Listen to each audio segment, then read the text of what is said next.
Delhi is predicted to surpass Tokyo as the world's greatest megalopolis in the next 8 years, igniting a global phenomenon. 15 years ago, most people lived in the countryside. Today, most reside in cities. By 2050, the UN expects 2/3 of people to live in cities. Delhi is one of the most severe indicators of change. Since 1962, Delhi's official planning organization has produced a master plan to guide future development. The Master Plan for 2021, announced in 2007, aimed to obliterate the slums, tame traffic, and import a Manhattan-like skyline. A majority of analysts say Delhi's plan has remained on paper. To grasp Delhi's present and future, one must go outside the city itself. The National Capital Region, NCR, has grown from 15 million to 19 million inhabitants, half the expected growth. Population estimates range from 30 million to 60 million in this amorphous tangle of cities and districts. The region's boundaries took a year to determine, according to Neelanjan Sircar, Senior Fellow at the Center for Policy Research and co-editor of Colossus, An Anatomy of Delhi. Rahul Malhotra, founder and principal of NewsRme Architects, says satellite photographs of night lights are a decent proxy for what urban India looks like.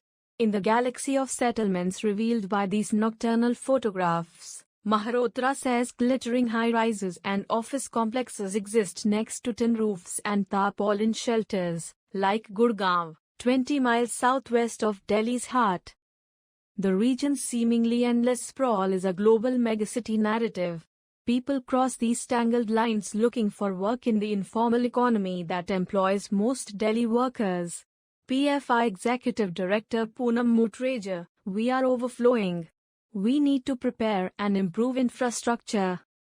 The Delhi NCR has already outgrown its ability to provide clean air and water, sewage treatment, decent housing, and health care, according to Mutreja. According to IQ Air, an air quality technology business, the region has 7 of the world's 10 worst cities for air quality. How will the future metropolis deal with exponential growth? Future vision of Delhi. To achieve this, the New Delhi Draft Master Plan for 2041 envisages a megacity with tall structures housing low-income residents. It envisions a green, breathable city. It highlights the city's economic and cultural potential. But the vast majority of Delhi's labor, an estimated 70%, is unofficially employed. Cities are basically job markets, said Ruben Abraham, CEO of Mumbai's IDFC Institute.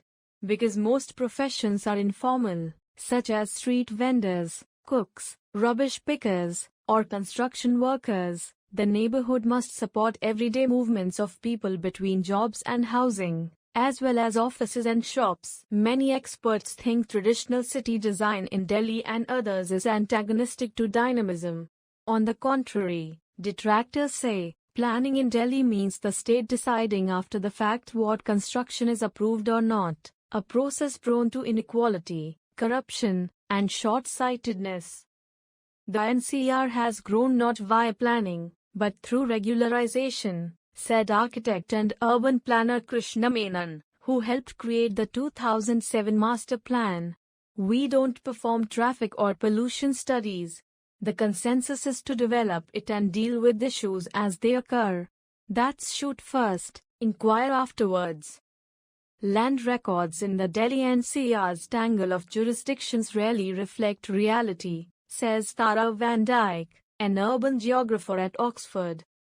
According to Malhotra, informal housing and development practices allow wealthy and connected citizens to successfully segregate into gated enclaves. They use city services but don't pay taxes since they live outside city bounds. They use city hospitals, their kids attend city schools, and they commute in chauffeured cars.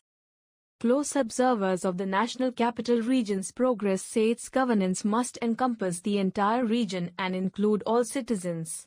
"You can't cure slums by eradicating them and moving them," Menon added. "It only treats the symptom." Megacity and nation. While the city's gravitational pull is the focus of Delhi's evolution, its fortunes are intertwined with the surrounding region and the country.